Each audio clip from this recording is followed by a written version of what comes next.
Now, I want to introduce our Research to Practice panel. Research is exceedingly important. Research to practice is really where the rubber meets the road, and we have brought to you today 4 individuals who have lots of experience in bringing research-based or evidence-based, bringing the research base into practice. And that is a very, very difficult thing to do. So I'm very pleased to welcome to the stage Ron Benham. Ron is the director of the Massachusetts Bureau of Family Health and Nutrition. He is the director of the Massachusetts Early Intervention Services. He's the director of the Massachusetts Perinatal, Early Childhood, and Special Health Needs. He does a lot of stuff. Then, let's see, next to Ron is Suzanne Milbourne. Suzanne is one of those people who could have spoken on the research panel or research to practice because she's got a lot of experience in both. And currently she is directing the Delaware Early Childhood Assistive Technology Demonstration Project. Then we have, let's see, Beth Poth. Beth is a colleague of some of you in the audience. She is the coordinator of the preschool education program in Montgomery County Public Schools. And then we're very pleased to have everybody. But I have the least experience with Chris Swanson, who I've kind of been looking forward to meeting, knowing about his work. And Chris is the Senior Program Director for Quality Early Learning and Education, the Center for Technology and Education at Johns Hopkins University School of Education. So, we got you. Really good people. Ron.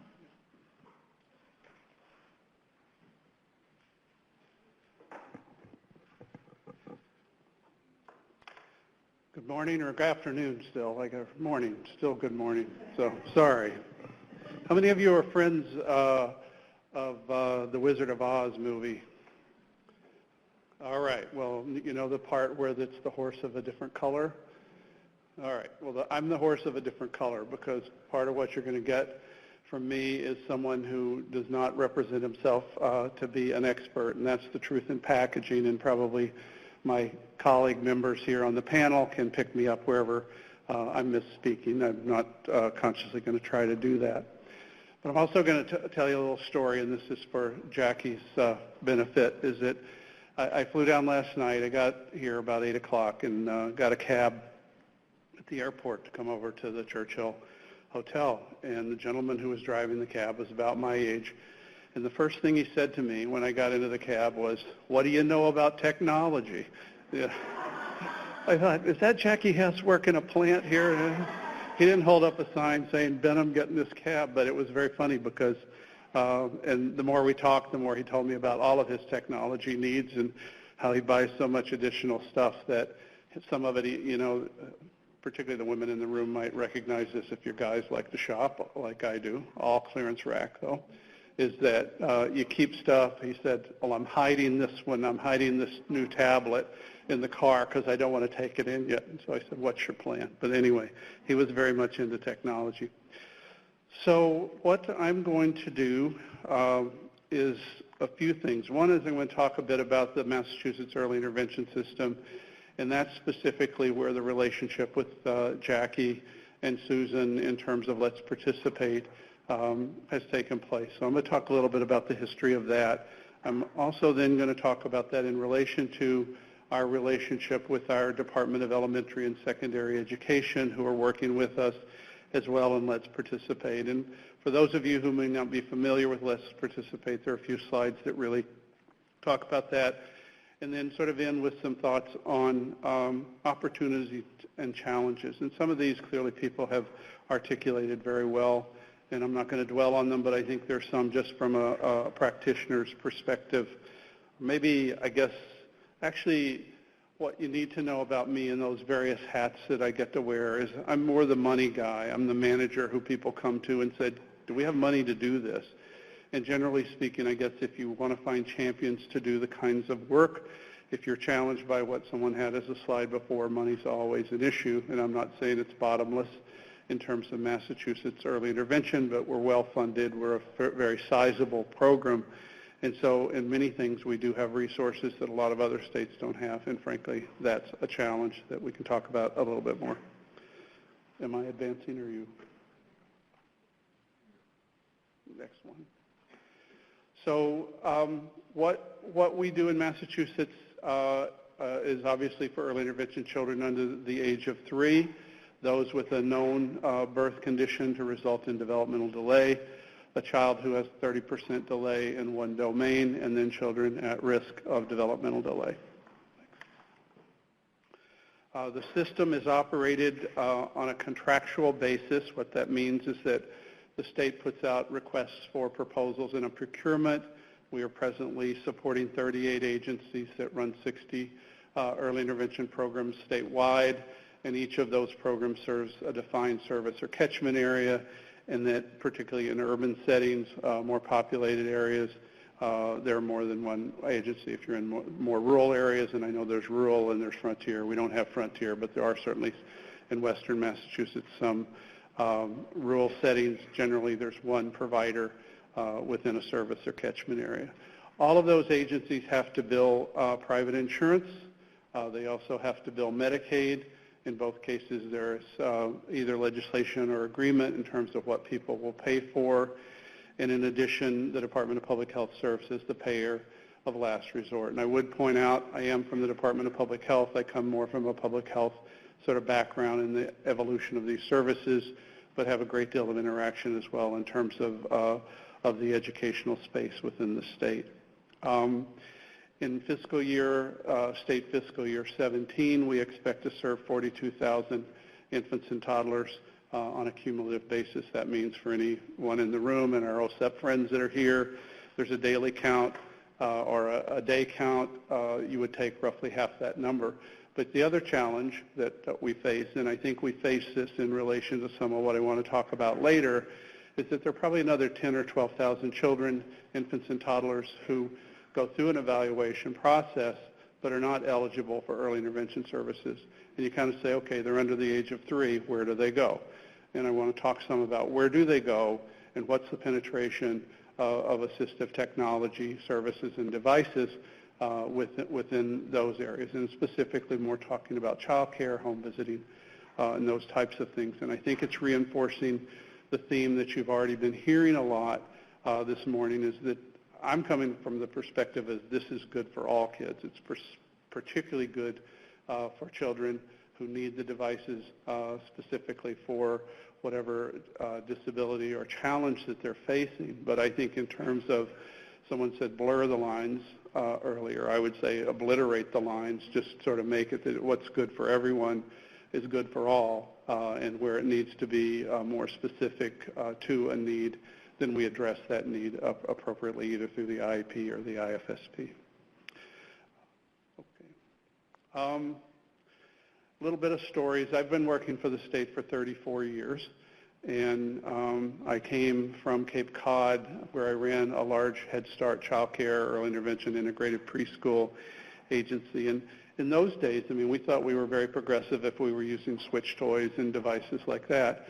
But one thing that sort of blew everybody away, and I guess it goes around the normalization of services and devices, is that there was a child in the Head Start program who was born without limbs and had a small sort of foot, almost like a little flipper attached to his torso. And to really make it work for him in terms of the setting, I'm not even going to stand up here and say that everything was accessible in those days of getting into buildings, but some Tufts University students who I believe were OT majors literally built this young child a car, and we called it the egg car because it literally looked like if you turned an egg on its side. Had a little cockpit where he could sit in it, had a little device that he could use with his foot, And of course, what happened? Every other kid that was in the classroom with him wanted to ride in the egg car. It's like, well, you can't, maybe ask his mom, so, or have your mom ask his mom. But I would say both now and even with the work that we've been doing with Let's Participate and other activities where we've tried to be sensitive to the needs of use of assistive technology, I think people are very interested, but I would say it's challenging systematically. So I, again, don't want to come before you and say, we've got it all figured out. We don't have it all figured out, and I think the participation in Let's Participate has certainly helped us start to figure that out. There is an expectation, however, that at the local program level, if you're talking about basic devices and many of the things either in your key rings that you're seeing, those are kinds of things that we expect programs to actually provide. It's part of the cost center that they operate under. For more specialized needs, we have in the past built FM systems in classrooms, things of that nature, things that are more expensive.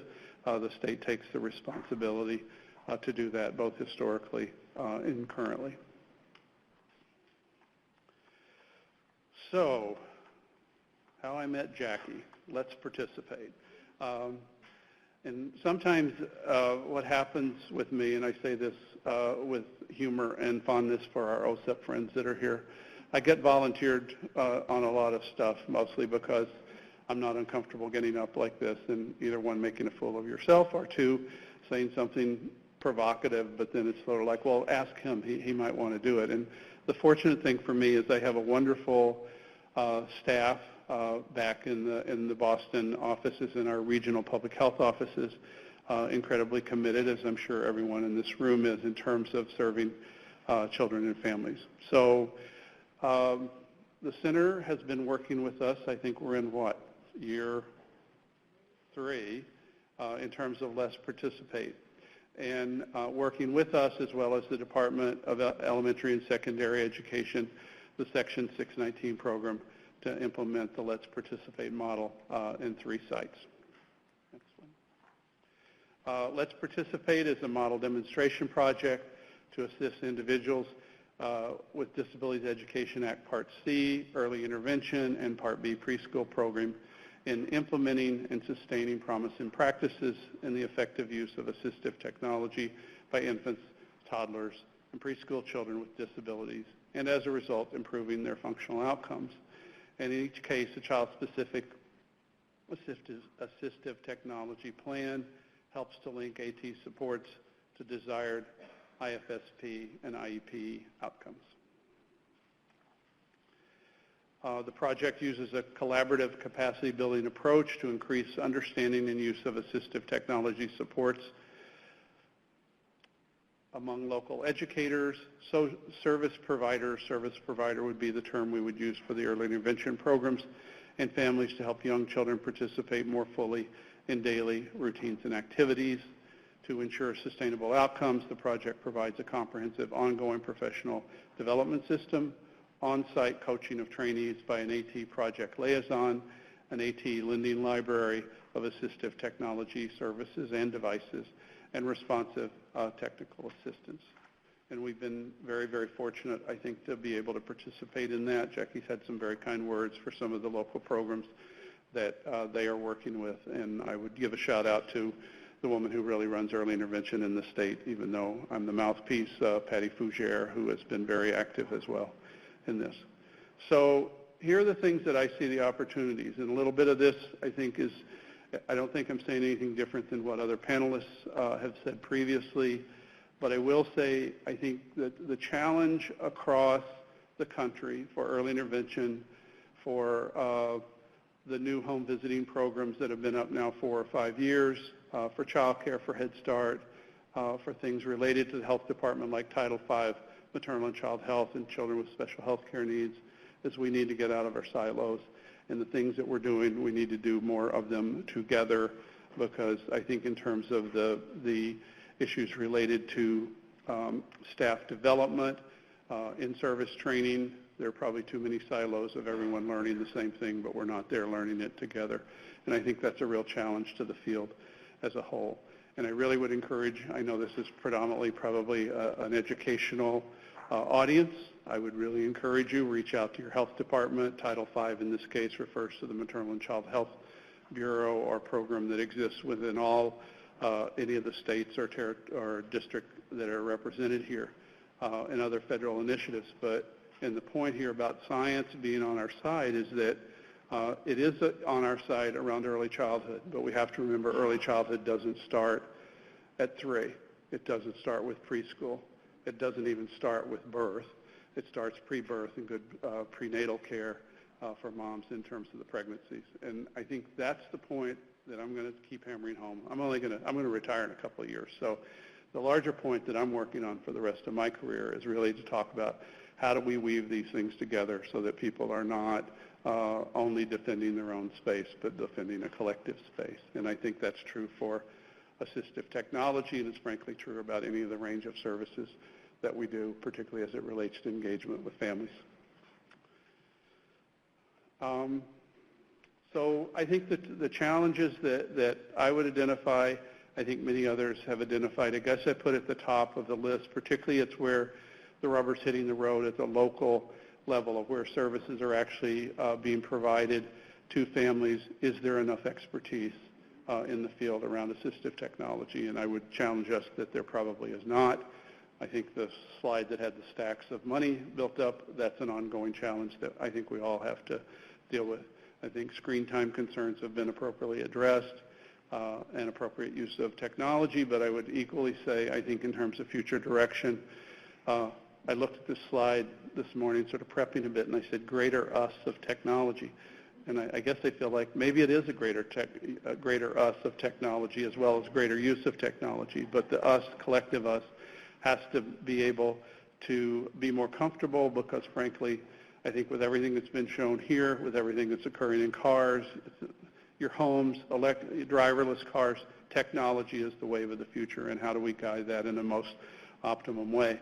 As it relates to early intervention services, again, dependent upon the way your service system is designed, I think we're going to see a lot more telemedicine or early intervention, and we need to be prepared for that and how to do it and how to do it well. Financial resources is its own thing, and the collective vision of effort, that's what we're all here about, both to learn and to take back and do best by children and families. Thank you.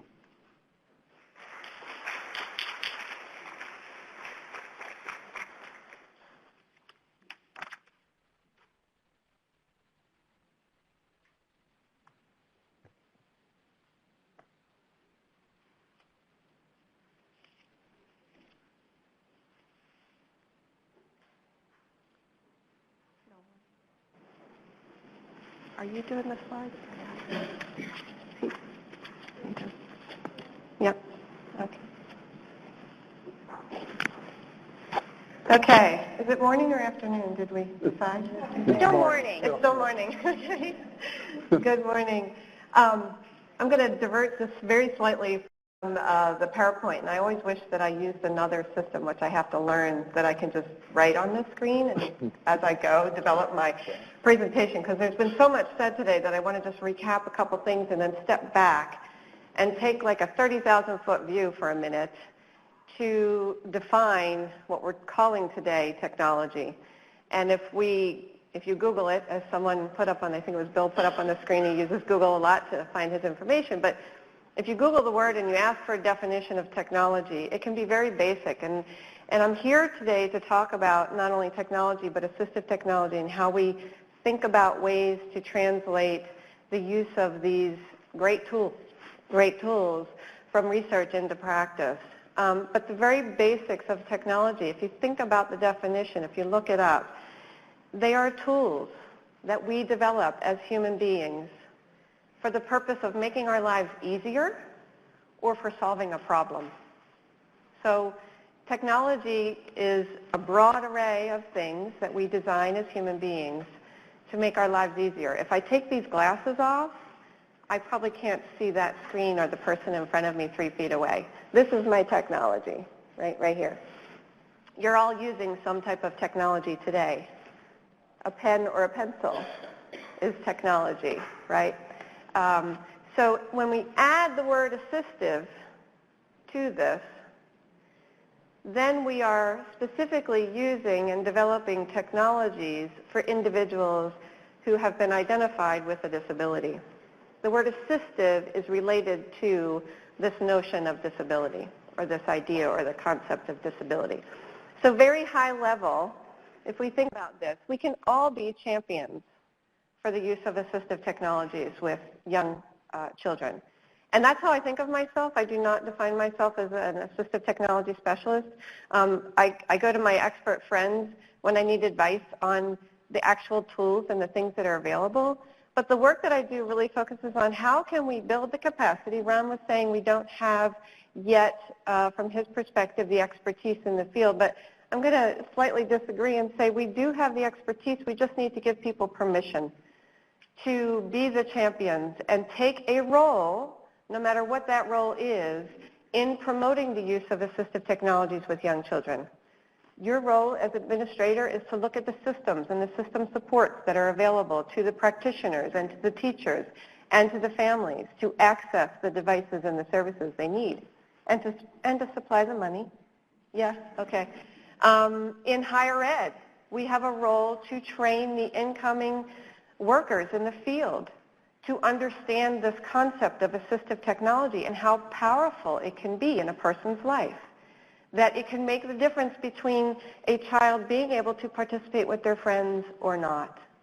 So being a teacher of this concept and how do we encourage others to embrace the permission to become a champion around assistive technologies. We certainly need the experts in the technology devices. But guess what? Those devices, when it comes to using them with children with disabilities, the research says that only about 5% of children with disabilities use the very customized, high-end, programmed, specialized devices. But there's a lot more going on in the field than we tend to take permission to give others to take credit for.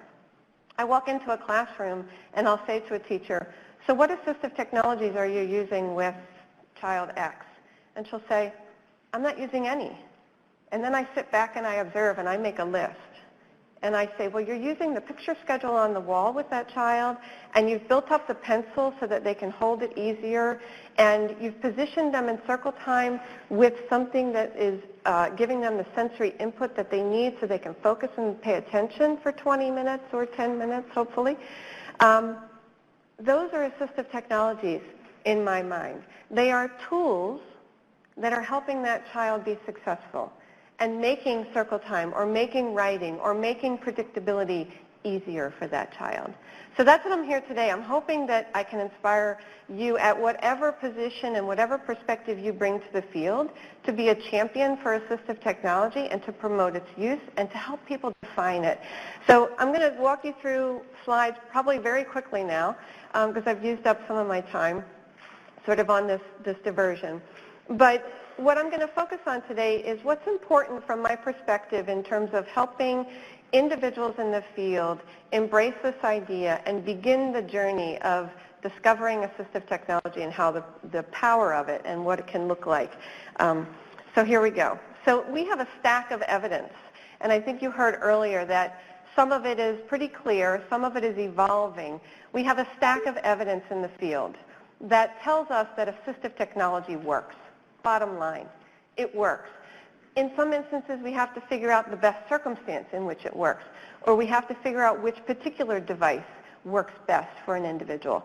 But we know, bottom line, that assistive technology is powerful, and there's lots of evidence to say that it works, okay? So it indicates specifically, if we look at the literature, that regardless of a child's age or disabling condition, assistive technologies encourage and support a child's participation in everyday learning activities. And this is very important because that's where children learn and grow, right? Participation is a very key term here, and I'm going to talk about that a little bit more.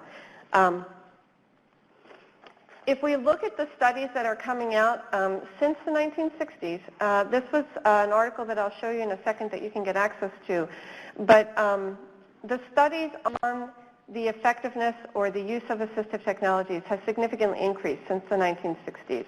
This is based on a review that was done in 2012. It was published in 2013.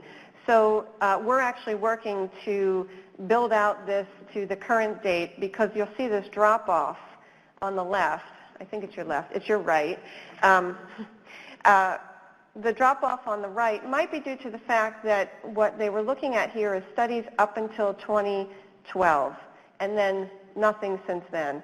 So we're hoping this is an upward trend. But what this tells us is that there is an increase in the knowledge base that we've created to help us understand this world of assistive technologies. The results of this, this was a meta-analysis, and for those of you who are familiar with that term, it's a study of studies. So they looked across 1,023 studies of children from, actually this should say children birth to 8. And what they found across all of these studies that they looked at is that AT improves child outcomes in all of these domains, not just one, not just two, but all of them. And it increases engagement, or if you could switch that out for the word participation, in learning activities. And we know, based on the research, that where do children learn best? They learn best by engagement in everyday routines and activities. So we have evidence. It's out there. We just need to continually update and improve and enhance the evidence because we have technologies that are advancing so quickly. And again, regardless of age or level of disability, assistive technology is effective. So this article, if you Google online, let me go back a second. If you go back, yep. If you Google online, TOTS and Tech research briefs, and some of these are now posted up on the CTD website as well, you will be able to find a research brief called Systematic Review of Studies Promoting the Use of Assistive Devices by Young Children with Disabilities. Again, this is published in 2013, and we are currently updating it, so hopefully you can look in a year or so for another publication update on this. But it's a very basic, good, short document that describes the findings of this analysis, and it's written in a very family-friendly way, so that it's not something that you have to pick up a journal article and try to decipher, but it's very clear-cut. So I wanted to bring that to your attention. So we know that there's benefit, right? There's a lot of benefit in using assistive technology. There's no question about that. However, what happens in the field is that there's this perception, and we're not really clear about this yet, but there's a perception that the actual use of assistive technology is light. It's not being used a whole lot.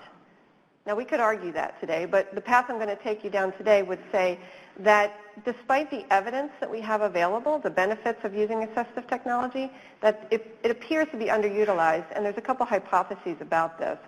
But one reason we think it's underutilized, I'm waiting for the slide to turn. Okay, might be a hypothesis like this.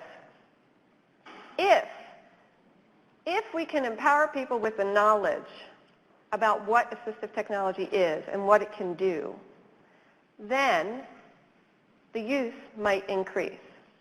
Okay? That's my hypothesis. So one thing about underutilization is, do people have the knowledge? Do they have the expertise? We have to provide it to figure out if what we're thinking they need is going to increase their use of assistive technology. The one thing that I talk with my colleagues, some of whom are in this room today, we talk a lot about myths, because myths often are the things that curtail the use of assistive technology with young children. And myths, what's the opposite of a myth? A myth is having factual knowledge. So if we can turn these myths around and help people understand that the myths are really myths and that we need to demystify them, then knowledge becomes power, power becomes, hopefully, translation into practice. So let's look at a couple of these. All right. So here's myth number one that I'm going to show you today. I'm going to only show you 4, and you will, I think, have a handout in your packet that has more myths, and we're going to look at some myth busters and some resources that you can use back in your community. I encourage you to talk about these things at staff meetings, talk about it with family members, talk about it when you're presenting at higher ed in pre-service. Wherever you can embed the talk of myths, please do it. But this is the first one. Assistive technology can only be used in a setting where there is an AT specialist available. Well, fortunately, you can use technology today because we have a lot of experts in the room. Okay? But if you leave this room and you go to another room where there's no experts, you can no longer use your technology. That's what this is saying, right? And I would argue that we need to think about what this AT specialist is defined as. People look at me and say, I'm an AT specialist, and I say, wait a minute. I understand how this works. I can tell you what it is. I can show you how it works in terms of power of promoting participation. But if you ask me to program an app for a child, I'm going to have to turn to my colleagues, and I'm going to have to say, you need to help me with this, right? So AT specialist is a group of people, in my mind. Ron, can I ask you a question? Do you have on your early intervention Part C in the whole state of Massachusetts, do you have an AT specialist defined, like that's a position in your state? We do not. We do not. How many of you in your state have an AT specialist? A few of you, not a lot. But in my mind, AT services are things that are provided by a cadre of people. And that cadre of people is cobbled together. It should be based on the needs of the individual child. So it might be an OT, a PT, and an educator who are working together to help clarify and define what assistive technology might be good for a child. And then they have to trial it and figure it out. Because no AT specialist has the answer the first time. Bridget, is that right? Yeah. Okay. So we need to think about this myth. And what we know is that it should be used by multiple professionals. So multiple people are the experts and define them as a group of experts, and the family members, because they know, or you could substitute the word teacher in here, because it is the family member and the teachers who understand the daily routines and activities, and where there's breakdown, where there's a gap between the child's skill and abilities and what they're expected to do in a particular setting, in a particular activity. So they have to be part of this expert team, right? They all have to be at the table together.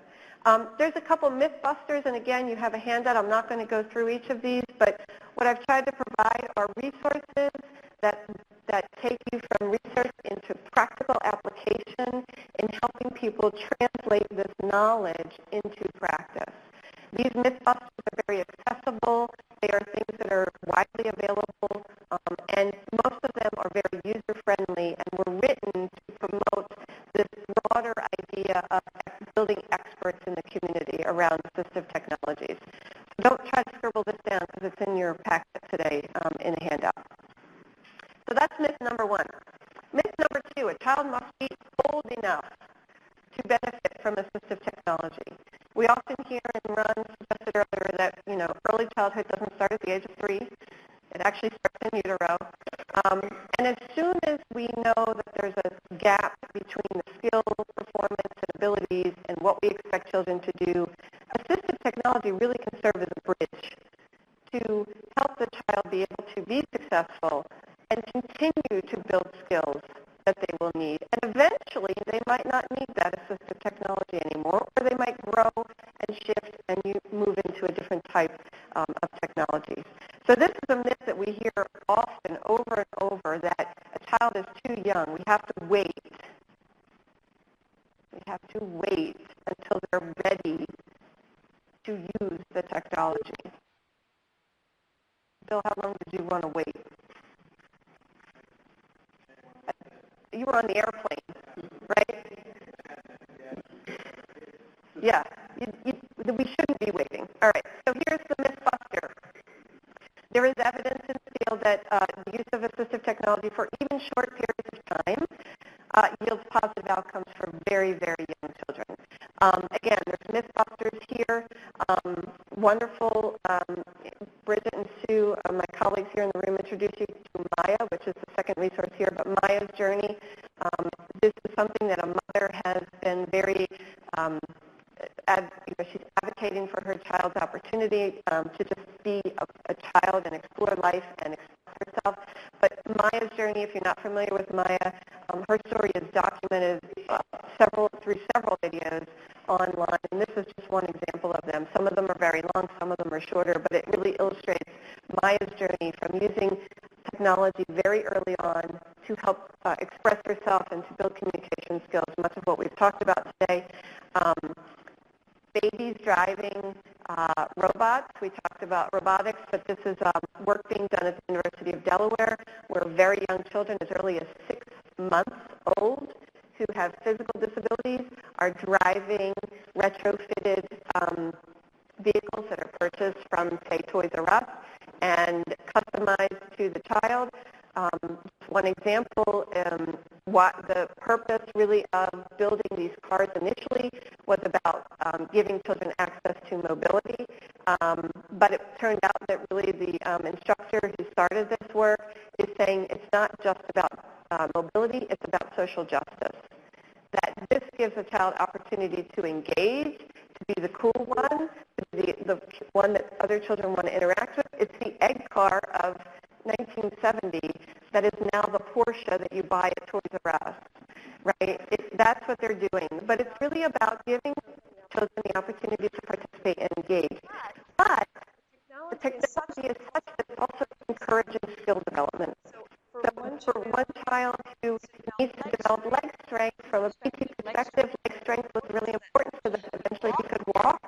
They retrofitted the seat so that when the child sat down, what happened to the vehicle? Are you using your leg muscles right now? A little bit. A little bit. But you're not building much strength. So when the child stood up, the car went. The child sat down. Car stopped. Right? It's different than other ways that cars use. So even we have to be creative in thinking about assistive technologies and what they're promoting. So take a look at these videos because they're really engaging and fun to watch. Myth number 3, AT comes from specialized sources. Lots of catalogs out there with lots of expensive things in them. I'm sure many of you who are administrators in the room, you get requests to purchase these things. But it's not always the case.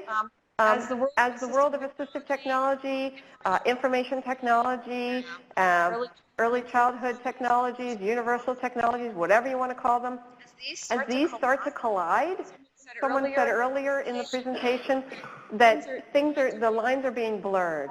What we call assistive versus technology alone, it's starting to look more universal. And again, there's some Mythbusters here that you can look at. We started an initiative in Delaware called Fabricate, with the A and the T as capital in the word. We bring volunteers. We have about 60 volunteers. We get requests from the community for assistive technologies. We bring in volunteers. We match that up, and we actually build things in probably 2 hours for less than $10.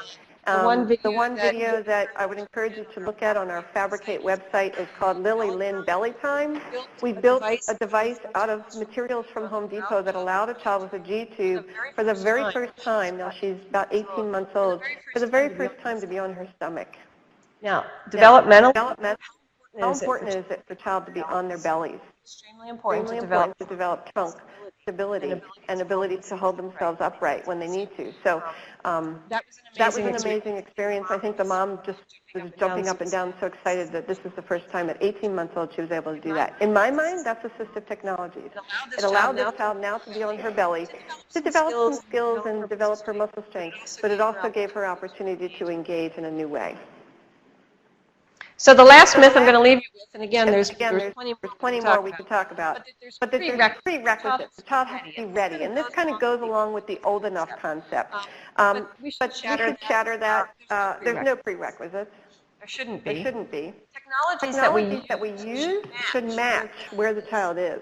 It shouldn't be something that the child has to be ready to learn. It should match. It should match. It should make sense for them in the moment that they are in the setting that they are in. Okay? And again, there's lots of MythBuster resources out there that you can utilize to demonstrate and to help people understand that what we know in the field, what we know from a research perspective, we need to get rid of these myths and we need to show people evidence. And this is a lot of evidence that is real life, it's anecdotal, but it supports everything that we know from the research base. So bottom line. Assistive technology is effective. We have to learn how to use it. Okay? And it's effective regardless of age and regardless of disability type. Key message here. Okay? But we're not using it for my hypothesis, not documenting it nearly enough. We did a review of an early intervention Part C program, 10 children. We reviewed their tiles that were about anywhere from 2 to 6 inches thick. We also reviewed documents for children in a preschool program, children with disabilities, who had stacks of documents. I think together it was over 6,000 pieces of paper that we read, some of them handwritten. There was little evidence that assistive technology was being used.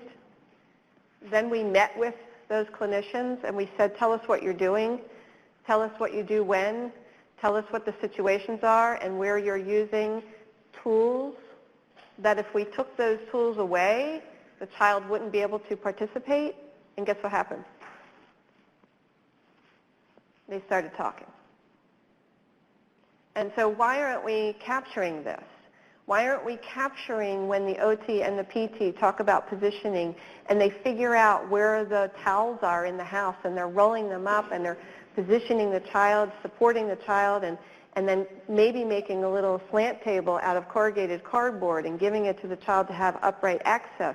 These things are on the spectrum when we define assistive technology as tools created by humans to make things easier or to solve problems. And technology, the highest technology that we've been talking about today, iPads and other types of devices that are plugged in and need batteries, those are also in this definition all the way down to pencil grips, rolled up towels, and everything else that we create and use to promote participation. So please go out, become a champion. It's our responsibility to help translate all of this great knowledge into practice. And I appreciate being here today, and I'm looking forward to questions on the panel. So thank you.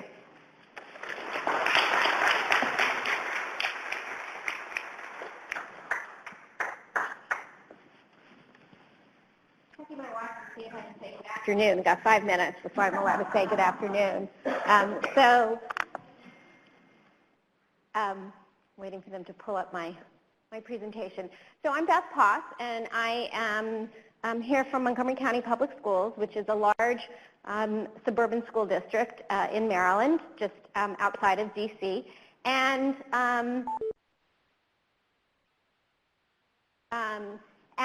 I want to talk to you a little bit about what I like to call the swipe generation. You know, Bill had it perfectly there with that. I want to make sure I got the right presentation, but it doesn't really matter. Bill said it perfectly. He handed his son that he'd just adopted that was in less than ideal conditions in China, and within seconds he had figured out how to unlock the iPad and get to the apps.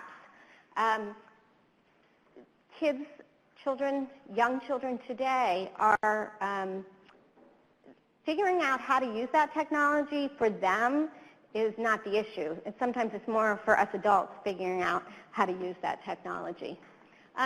So I saw this on Facebook a while back that 2-year-olds can unlock a phone and open their apps all by themselves, and when I was that age, I was eating dirt.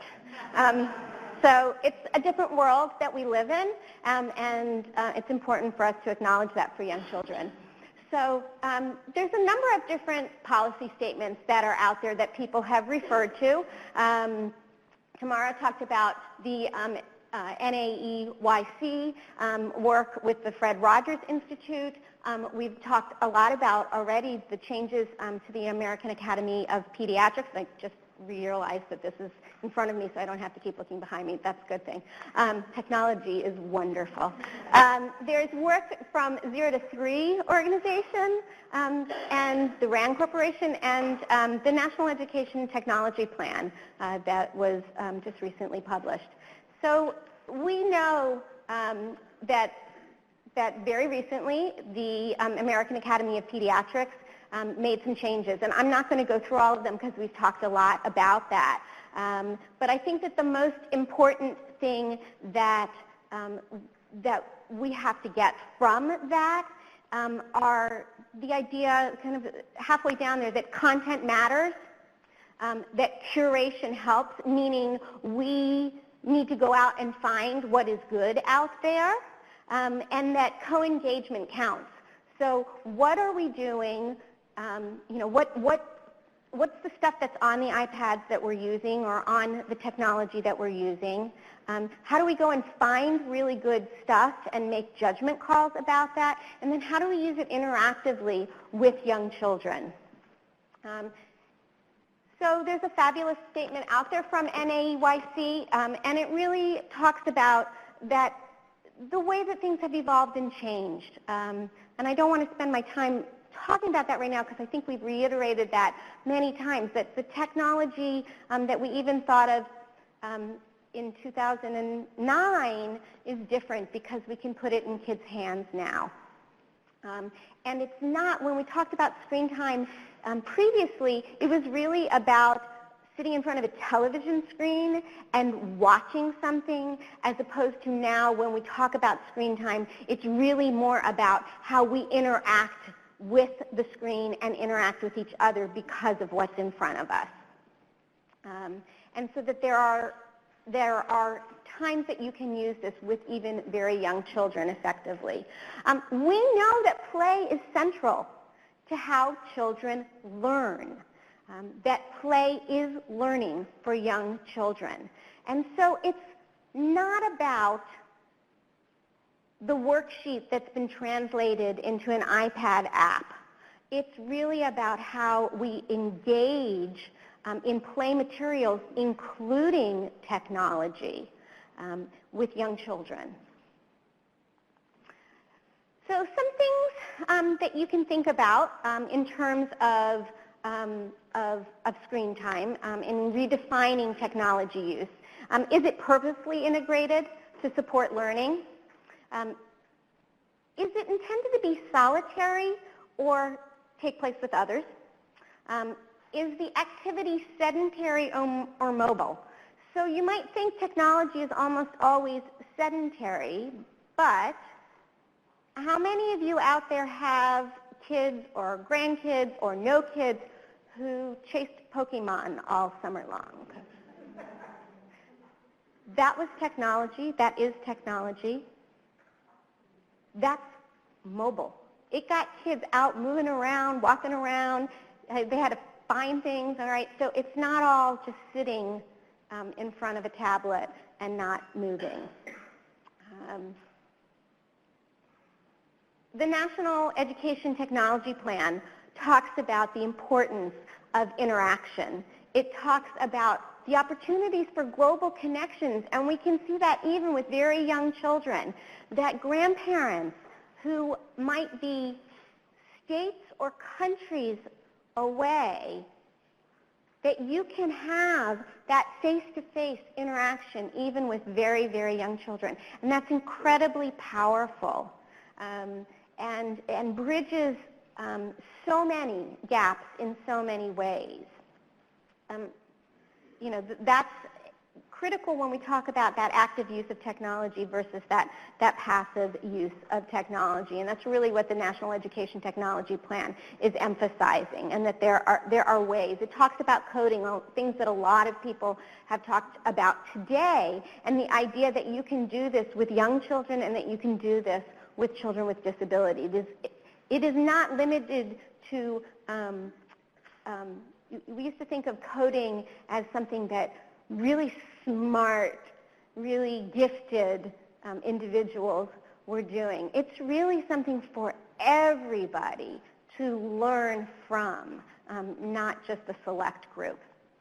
0 to 3 talks about a really interesting phenomena called the 2D to 3D transference. And it's the idea that in order for young children to really understand and own information that's presented on a screen in 2 dimensions, that they also need to have opportunities to interact with those things in 3 dimensions. So if you are, anybody here play with the Play Home app today on the iPad? Okay, so the Play Home app is like a housekeeping app, right? It takes you through all the different rooms in a house, and you can cook, and things happen on the stove, and you can do the laundry, and it spins around. Well, you want to pair that then with a real experience of playing housekeeping, okay? That's really helps kids understand and make meaning of the information that they're seeing on a screen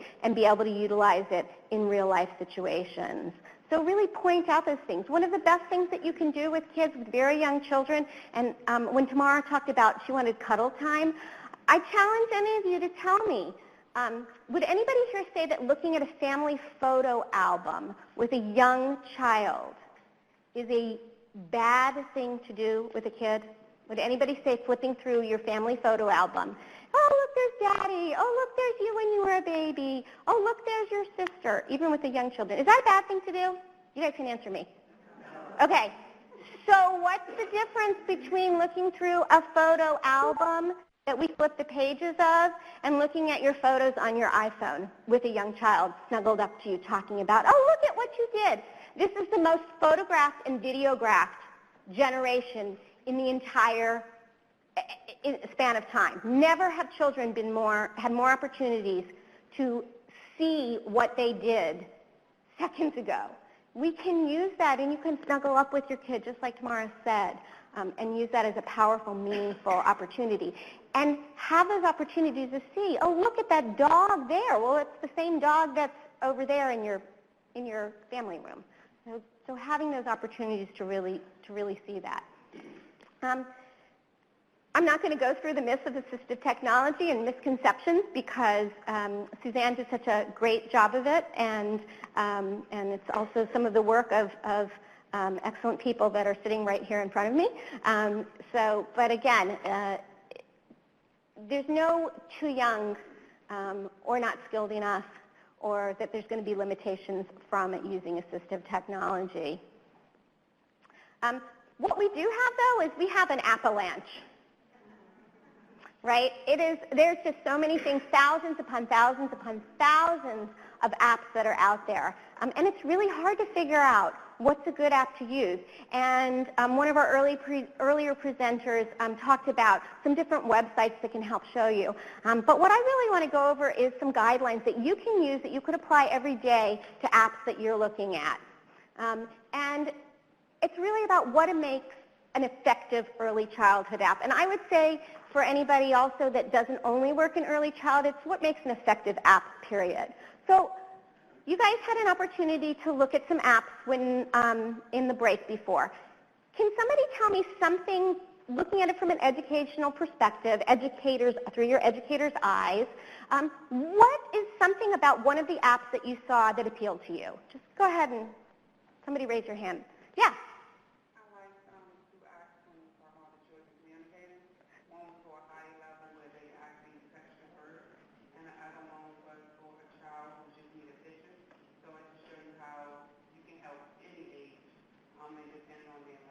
And what did you like about that? You said it helped kids communicate, right? So it gave them the opportunity to engage in a language-based activity using that app, right? Okay. Anybody else? What's something that you like, Judy? I like the finger painting app because you could choose the color, you could use noise, and you could create something. And I think drawing the eyes to the hand while the hand is working is good for visual attention. So So, right, so it was, you could create content with that. And that's the one, that was the one from Inclusive, right, the finger paint. And I know somebody earlier online had asked about, well, what's a good app? What are some good things for kids with disabilities? That's one of them. It's very, very easy to use, and it gives them immediate auditory feedback through that music. You can turn that on and off about being able, what are they doing, changing colors, very simple. So again, it's promoting creativity, right? So these are some things that you can look at when you are looking at apps to help you think critically about, is this a great app? Is this something that I want to use in my classroom? Is this something that I want to use with my children? Is this something that I want to show the families that I work with? Because the reality, as the research shows, is that something like 97% of families with young children had given their kids a mobile device at some point to play with.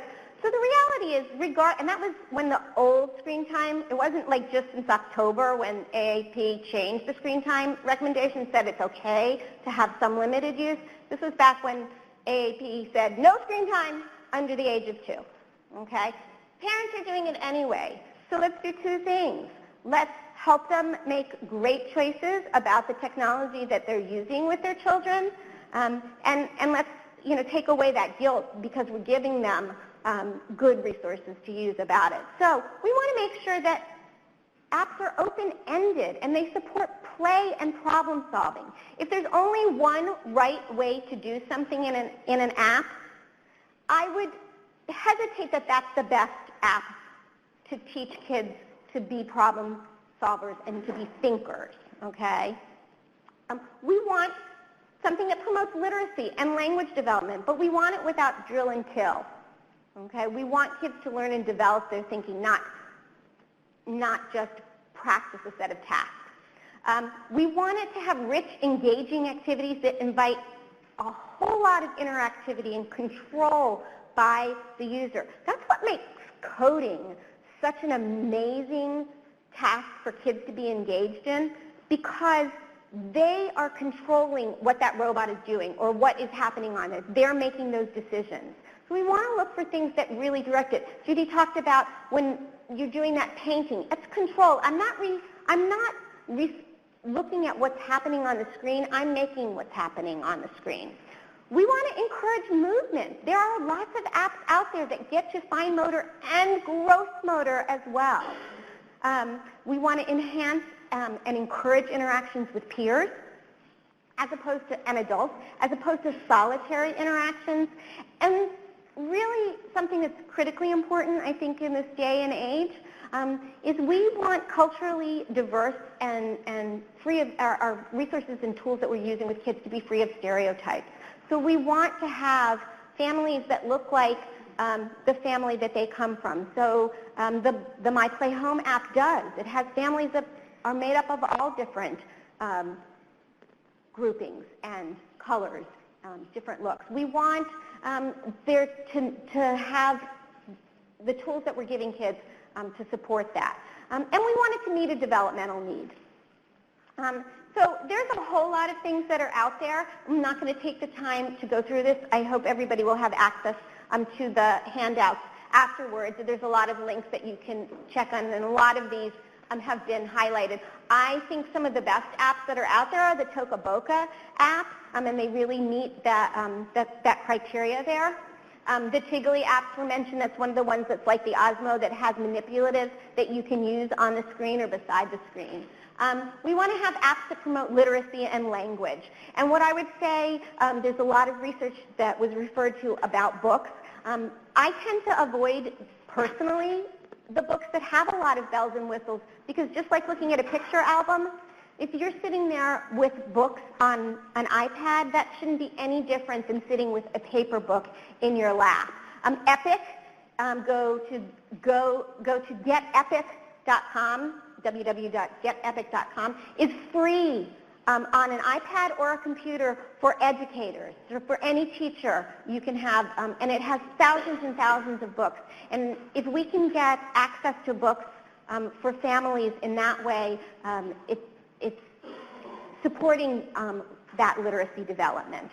I hope somebody had a chance to play with Metamorphobet, one of my all-time favorite apps. I know it was on one of the ones that, that Bridget passed out. So if you didn't and you have a chance, go play with Metamorphobet.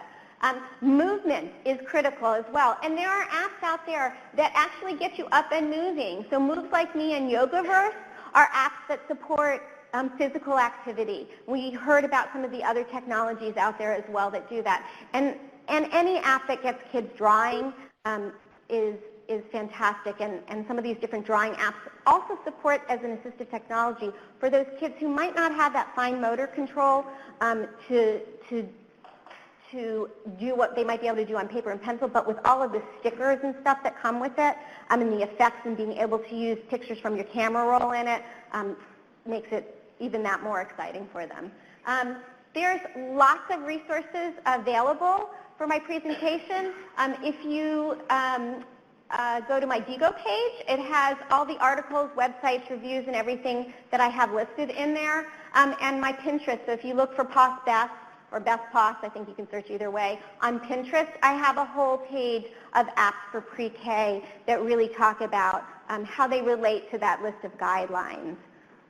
So I hope you guys get to leave here excited to use technology with young children today.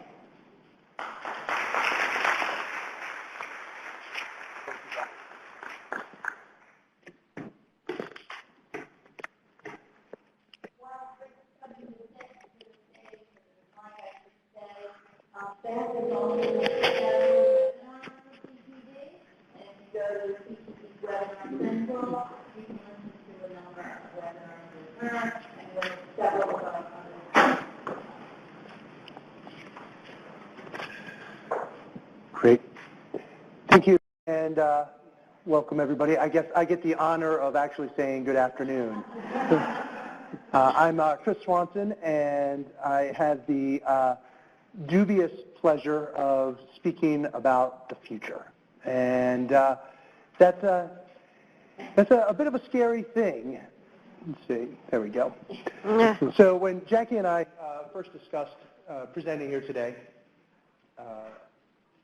the work that my group does at Johns Hopkins is really at the intersection of early childhood, special education, early intervention, assistive technology, and quality early learning programs. And so we spend a great deal of time looking at what are the impacts of policy and practice and research coming together. And so it made a lot of sense to speak with you all about where the future was headed.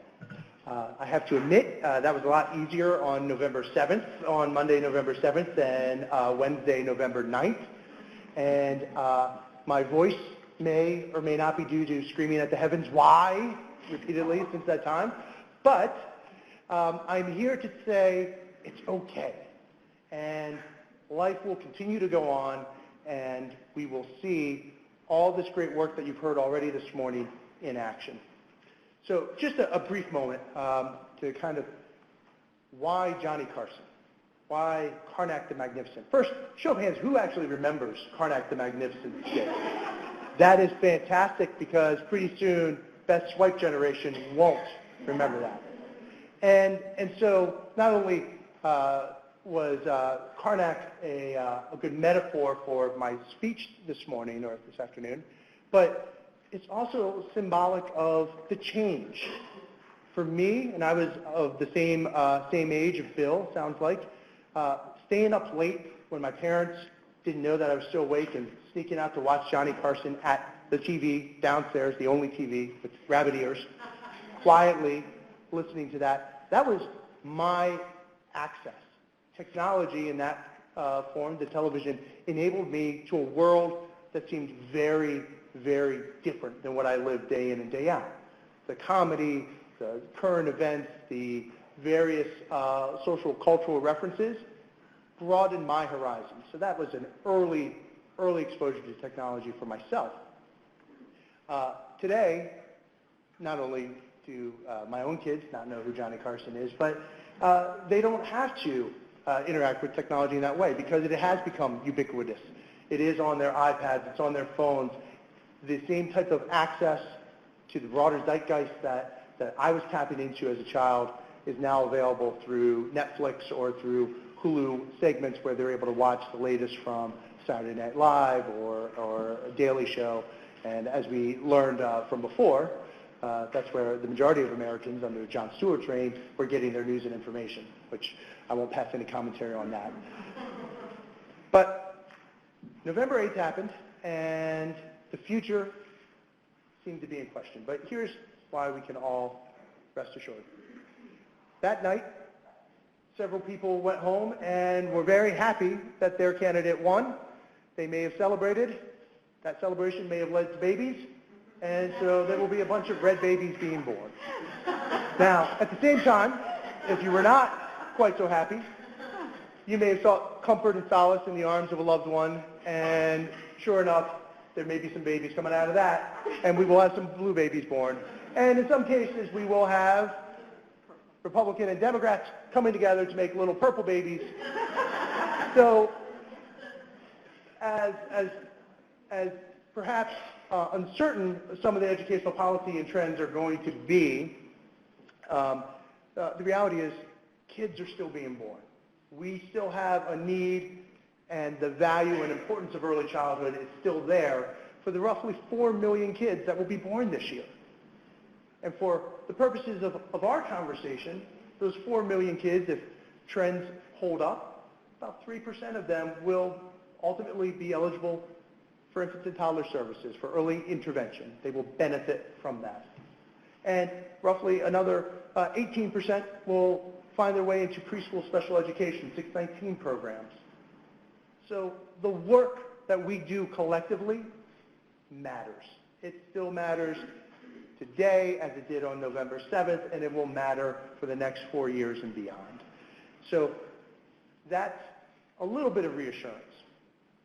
Now, admittedly, as I said, the future prognostication was a bit easier when it seemed likely that Clinton was going to win, but there are some truths that any candidate inherits. Some quick facts. There is an exorbitant cost to child care that is hard for the average American to bear. A recent study showed that the cost of care actually exceeds the annual cost of a 4-year in-state college tuition in 33 states, including Maryland, where I hail from, and the district. So that's a challenge every politician, every policymaker, and every advocate has to address. Because the reality is we have a lot of kids, 23.9 million of them who are under the age of 5, with 61% of those kiddos, based on the 2011 census, who are in care. And going back to our 3% and 18% statistic, several of those are kids with diverse development and learning needs who will benefit from the types of technologies that you've been learning about today. Now, juxtapose that to the settings where the kiddos are getting service. There is a dearth of financial compensation for qualified early learning professionals. We know the critical importance of early learning, that opportunity to affect the trajectory of a child with diverse and typical developmental milestones for the rest of their lives, yet we pay a paltry $22,000 on average to a child care worker. We have about 2.4 million people in the workforce, that include in the early childhood workforce. That includes direct providers and teachers, preschool teachers. It includes also administrators and classroom aides. And no, good, wasn't cut off there. And then that workforce is actually majority independently funded, with roughly 59% of centers, child care centers, not receiving federal dollars in terms of Head Start, in terms of subsidy payments or other financial funding. And that's critically important when we think about the future of the impact for the kiddos that we serve and for some of our most vulnerable population, because we have a shortage of compensation When folks invest in receiving education to learn a lot of the practices, skills, and pedagogy that we are discussing here today, they often, a trip from the field, they move into teacher positions in a K-12 setting. And so we create this cycle. So again, these are facts that any new administration is going to have to address. And I think we'll see those played out in several of our trends. All right, trend one, quality matters. Quality matters in early childhood settings. It matters in the services and early intervention practices. It matters in the preschool special education and IEP process. It matters in the delivery of aids and services, as Suzanne was discussing. And you don't need somebody who's highly specially trained to be able to do that. We all have a shared responsibility to make that happen. Quick show of hands. How many of you are familiar with Quality Rating Improvement Systems, QRIS? Roughly half. So QRIS is an initiative that began in 1998 out of Oklahoma. They were the first state to adopt a quality rating improvement system. And at its core, what the QRIS seeks to do is to educate consumers, mostly families, in terms of selecting high-quality child care, be it center-based care, be it care that's delivered out of a home, sometimes before and after school care, depending on the state, they include that, and of course, preschool.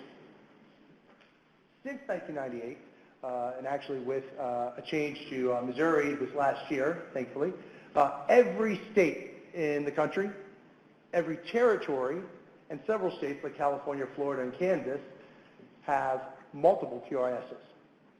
So some are doing it statewide. The three that I just mentioned are doing it by jurisdiction. And that collective effort to focus on quality received a huge, huge boon in the Obama administration's Race to the Top Early Learning Challenge Grant, which was fantastic to the field in scaling up and creating greater focus on quality care. In the future, that's going to continue and is going to persist for a number of key reasons. One, in the Child Care Development Fund, CCDF funding, that was reauthorized last year, I believe. CCDF funding puts an emphasis on quality care and putting aside funding to improve the quality of child care experiences for all children, particularly children who are defined as being at risk or of high needs. That includes children with diverse development and learning needs.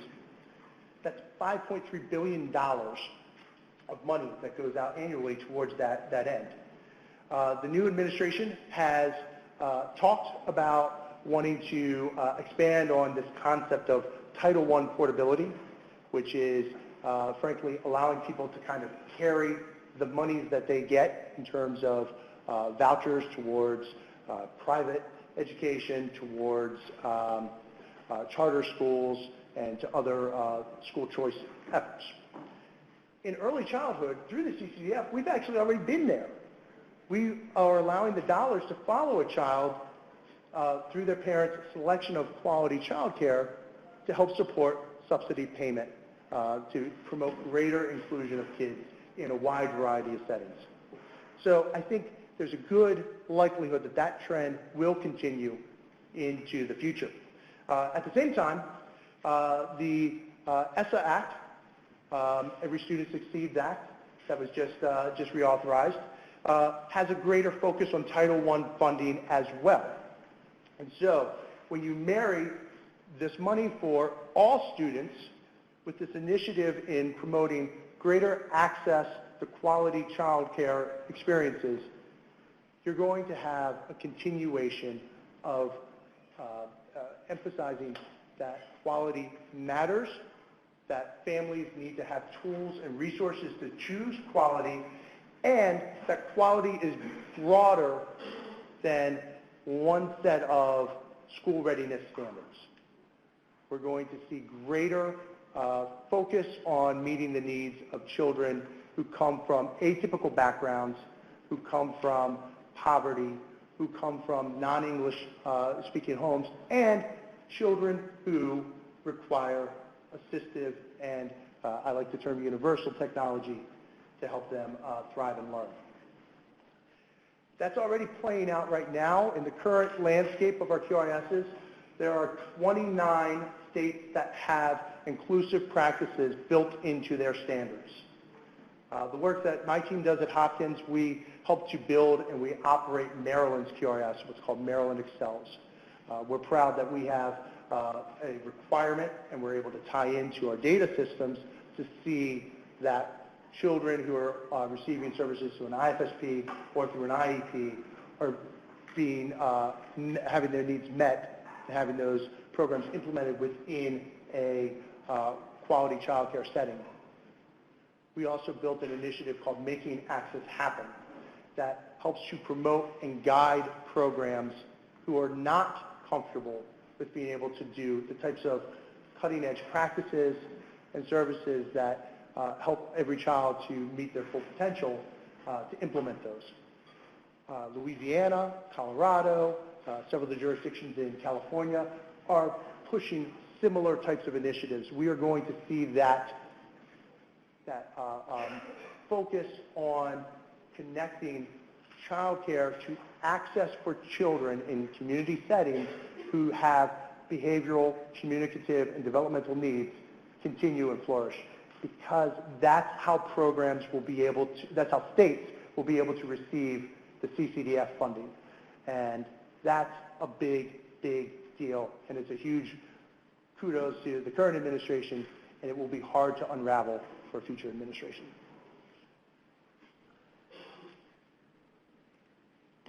So one thing that has been shared about a Trump administration plan is expanded qualified deductions, dependent care savings accounts, things of that nature.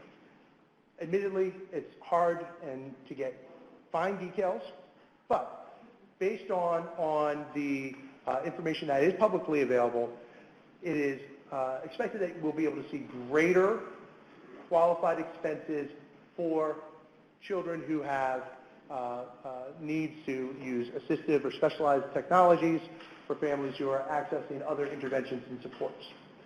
Now, one of the big questions is how can you leverage that is often out of pocket for the home into promoting greater programming that's happening in the community?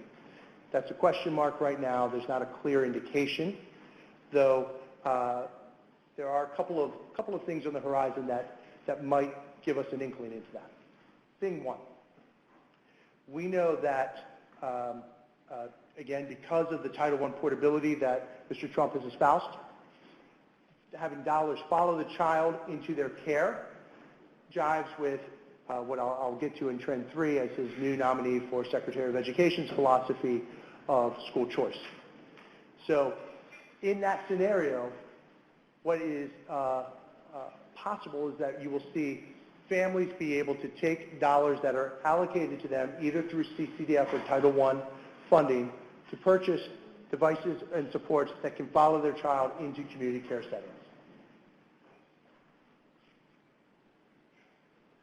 All right, I teased this one a little bit, and so I guess it was over the weekend, we learned that Mr. Trump had nominated or has announced a potential nominee for Secretary of Education, and Betsy DeVos, who is widely known as a school choice advocate. What that means for our purposes is greater emphasis on looking at criteria of what makes a program high quality, marrying that with our earlier point of looking at better funding following the child for programs that are meeting the needs. There's a reasonable assumption that she is going to continue promoting quality early childhood. She is not on the record in talking about EC. She's mostly on the record for K-12, but it's not a big leap, particularly when several of the ed tech programs that we've demonstrated today, she's actually an investor. Her family's an investor in several of those. So we're going to be able to see some of those connections coming forward to help with greater consumer choice. But Speaking of connections, this is the biggest trend that we can anticipate going into the future, and it's building upon the start of the E-Rate initiative that was promoting greater high-speed connectivity across the country. And under a Trump administration, it is reasonable to expect, because of his technology or because of his infrastructure investments that he's seeking to make, greater high-speed broadband access, which is what is needed to enable in home, school, community care settings the types of devices, the types of Wi-Fi connectivity that Beth and Suzanne and others were mentioning before. All of that is made possible by current advances in technology, the use of XAPI to be able to connect data sources from disparate experiences. If I'm playing on my robot and that data is being collected to when I log into PBS Kids, that can create one data profile that can follow the child around. Now, some privacy advocates have wanted to restrict that with due cause for some of the data concerns, but that's less likely to happen under a Trump administration, and the technology is likely to go forward with this funding infrastructure to support it. One good piece of news is the Trump administration has announced that they're not worried about increasing deficit spending. So, hopefully the sky's the limit in terms of building that infrastructure. But that brings to then the last trend. The sky is not the limit in terms of what happens day in and day out to make the work that we do a reality. And sadly, it seems likely that there's going to be a number of unfunded mandates that are coming down the pipe. For those of you who are Maryland educator based, and I see a lot of my friends out there, we've had that experience with Thornton funding already in the state for a while. We're not strangers to unfunded mandates. The challenge is going to be, where does the money come from? And that is less clear, whether we are going to continue to have great innovation that comes from the feds to promote competition and access to dollars from all entities, or whether we're going to see a state-driven model, or what several people are looking at now is a forecast of more privatization of the educational sector. This is the big question mark, and I know, unfortunately, is the scary one for all of us, because it's what allows us to do the work that we do every day. But again, reading the future, the fact is all of the studies, in fact, one just came out a couple days ago, kudos to North Carolina and the work that they're doing there, showing their QRS making tremendous positive impacts long-term, with the effects lasting well into late elementary school for kids who participated in their public preschool expansion, and the North Carolina STARS, or I think it's NC STARS there, QRS. Those effects we're seeing for kids with typical development and kids with atypical development. Both made equal gains that are lasting. That's always been one of the critiques of Head Start, is that we aren't able to keep the gains going. So there's some literature that contrasts that, and I tend to actually think we cherry-pick some of our studies. But we are on a cusp of seeing the importance of early childhood, marrying that with ubiquitous technology that is available to all of us in our phones and our devices, that brings down price point barriers for all, coupled with an infrastructure push that is needed to make sure that we all have access. So that is why, despite perhaps, again, screaming at the heavens, I am hopeful for the future, and I think you all should be too. Our work matters, quality matters, keep doing it every day. Thank you very much.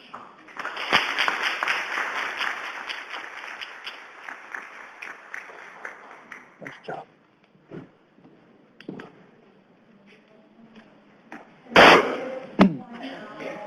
What's in it? Oh, thanks. We have a good lunch for you, and for those who are really getting, there is cheese and sauce. Okay.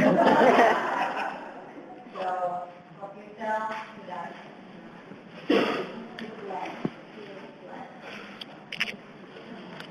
Okay. We again have some questions from our virtual audience, and I did want to mention for the questions that we don't get to that are coming in virtually, we're going to collect those questions and then collect answers to those and post them on the website for all of you to read. So while you're thinking, those of you in the room, while you're thinking of your questions, we had one that came in. It's for Suzanne, but any of you are welcome to answer. What is the earliest you should start introducing technology to a child who will require it to communicate for the rest of their lives? It's never too early. We shouldn't even be asking that question if there's any doubt in our mind. I mean, for every child, we should be promoting. We have these conversations. I'm an occupational therapist by training. We have lots of conversations today with teens, early childhood, OT, PT, speech, and actually we're building some knowledge programs now to help teens understand and value communication because it cuts across all of our interactions with children. We need, each and every one of us, and the families for sure, need to be able to communicate, and the child needs to be able to communicate and engage. So it's never too early for that. I'll chime in as well. Yeah. And my background is as a speech-language pathologist, and there is again, like the myth busting, there is no evidence that suggests that use of augmentative communication system impedes the development of oral language. So there is no reason not to introduce it early. And there are subsets of kids. There are some kids that at a very young age, we know based on their the significant disability, physical disability that they may have, that they may not ever develop language. There are another subset of kids that whose language may be delayed, but we think that they're going to develop oral language. And then there's a big question mark of kids in the middle that fall somewhere in between that. But there's no reason to not utilize a range of resources and tools. And I think given the easy access to communication supports that we have now with iPads, with free apps, with a range of tools, there's no good reason. With paper? Yes, with paper, pictures? exactly, with paper. With real objects? Just like we had on your tables right there, Right. that you have. There's no reason not to, but again, even creating those, with the advent now of being able to take pictures of everything in your home and print them out, or have them, there's no cost reason not to utilize it at a young age, and there's no developmental reason not to utilize it at a young age. And I'll just piggyback on there. So actually, kind of the trifecta of my background is behavioral. So I was a behavioralist, and what we do know for children who display behaviors, and that is the number one reason why kids are being expelled from preschools, didn't misspeak, is a lack of a functional communication system. Right. So if you want to address that and prevent all the bad things that come when a child is expelled from preschool, you need to be able to give them exposure to and access to a communication system. And we have so many opportunities now to find the right communication system that works for that child. Okay, thank you. Thank you for your great presentation. I have a couple questions. The first is about philanthropy and how philanthropists look at this sector. I know that there are foundations like Gates and Lumina and Casey that look at educational outcomes for at-risk youth. But they, like others like MacArthur and Kellogg, have not yet brought the lens of disability to their toolkit. So my question is, what can be done to enable more excitement from the philanthropic community to add disability to their lens like the Ford Foundation is currently doing for the first time? And my second question is about stigma and how not only can we create tools that will help a child learn, but how they can see people with differences without that stigma, whether some of the gaming devices that you're involved in are having more diverse characters, people in wheelchairs or with other disabilities, and whether you're combining that self-esteem element to your assisted technology work or not. I would point for some of both of those answers to some of the work that's happening in Delaware with the Go Baby Go project. I think that technology also works for us in that way. I don't have any answers about those very large organizations, but I'm seeing a lot of grassroots things happening over the excitement of seeing YouTube videos of kids doing Go Baby Go. I know it's happened in our school district with some of my colleagues that are sitting over at a table here. So things might or might not be happening on that large scale with those big hitters, but I think technology itself has allowed, whether it's through Donors Choose or any of those GoFundMe accounts, Kickstarters, all of that, I think there are more avenues for funding sources, and that you need to think about how you can tap into those as well. I think too, someone said earlier that this, I think it was you, that said, this is the generation now, that, not ours, but yes, the younger generation is being the most photo and video caught generation, right? I think we need to start using that to our advantage, and we need to start embedding messages that we need to champion this, as I was saying earlier. We need to communicate better outside of our own community, our own communities, what this is about, because if we don't start telling this story outside of our own communities, our own silos, it's not going to ever take precedent over other initiatives that philanthropists would be interested in supporting. So I think that we need to think creatively about how we define what we call technology and how we present the stories around the success stories around how technology can be effective, and I think also demonstrating the power that children can have in making their world accessible for themselves by, you talked about, we're providing them access, but we're also providing them the opportunity to engage and to be the ones in control. That's a really important skill that you need as an adult, right? And if we can demonstrate how children can be powerful in that way, I mean, honestly, we live in a country that doesn't value our children very much to begin with. But if we can show how they can be productive citizens through using assistive technology, I think that's where we can get the bite from the philanthropists. And I would just add to that two things. One, mass media. So working in academia, I was taught, well, you publish. That's how you change the field. It's not.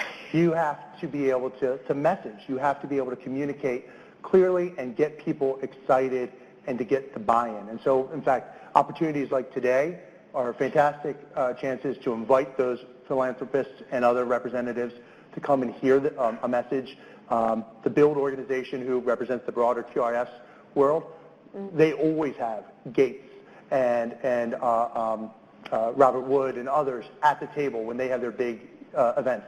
And then, right now, we can argue about the quality of the programming, but on ABC, there's Speechless, which features a main character who uses assistive technology and communication devices. Shows like Bill's help promote greater awareness. So we need to see all of us champion, and frankly, we got to watch those shows to keep the ratings up so they stay on the air to show that it matters. Okay, and we have a comment back here.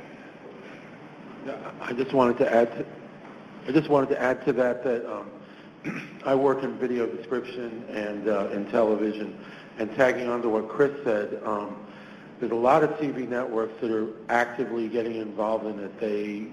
They've exceeded the FCC mandate for description. Fred Rogers Company, Scholastic, Sesame Workshop, Sprout, the whole Sprout television network, Nickelodeon, Nick Jr., PBS Kids, and it's, of course, what Chris said, to watch the shows, but also anytime we run into contact with any of these television producers, to let them know how important it is and let them know that their message has great value. feedback always works.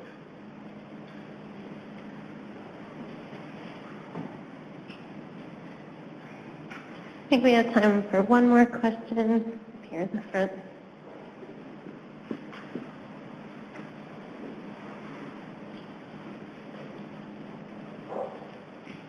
I have a question for Beth. I came here from California, and this has been a great information for me. But I was wondering, there's no mention to sign language or on any app related to any audio, because all deaf children can't benefit from the audio parts of apps. But do you know of any apps that have? I have some in my mind. But I'm curious what you might have in your mind and related to apps with signing on the apps.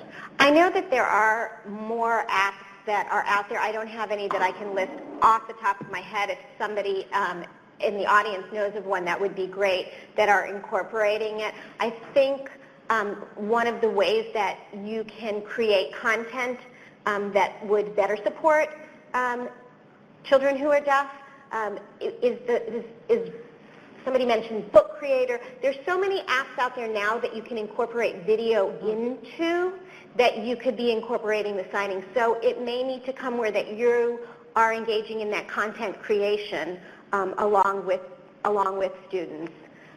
It probably is an underrepresented market.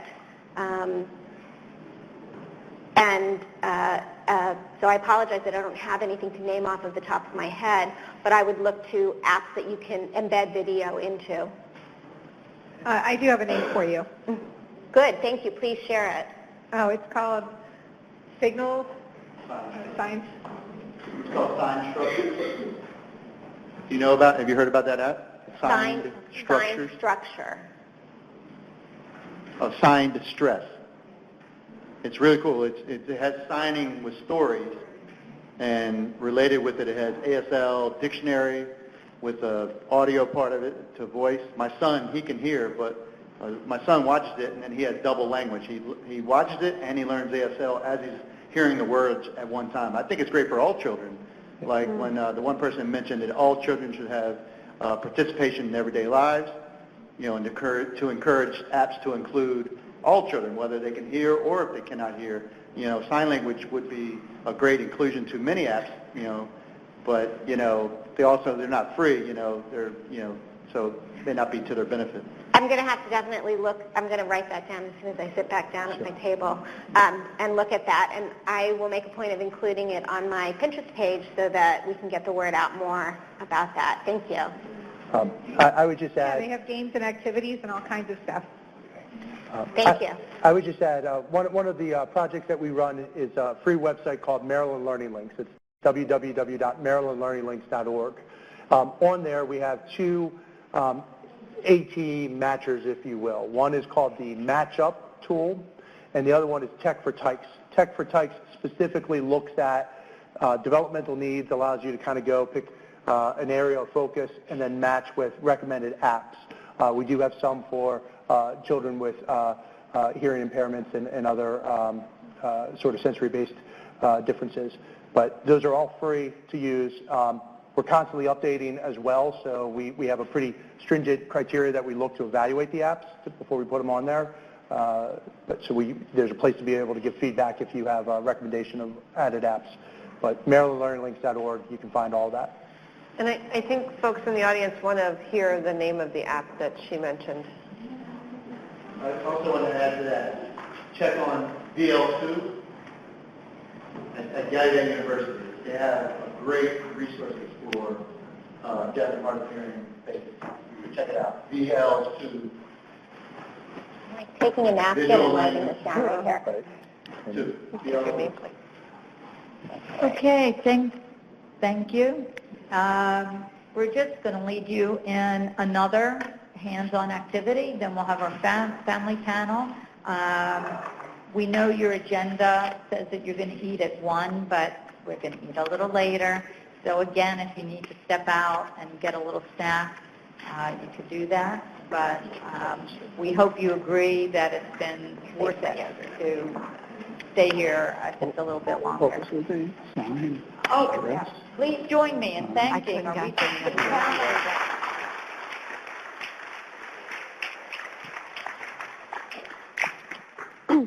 Okay, the last activity that we have for you is an activity called This is Assistive Technology, and it was inspired by the work my colleagues and I are doing in early childhood, where we would present some assistive technology to the educators we're working with, and they would say, this is assistive technology, and we would say, yes, this is assistive technology. So you have a deck, a keychain of 9 different things. On the back is some text to inspire some tabletop conversation about things that you may already consider AT or challenges that you are faced with in sharing information about AT around some of these specific things.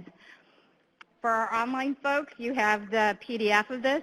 Feel free to cut it out and do the same thing. And we have extra keychains. We made 200 of them. So if you'd like to take an extra 1 or 2 back with you to your school, please feel free to grab them. I don't want to take them home. And we have about 5 minutes instead of the 10, I think, that we had allocated in the schedule because of time. So have fun. Happy talking.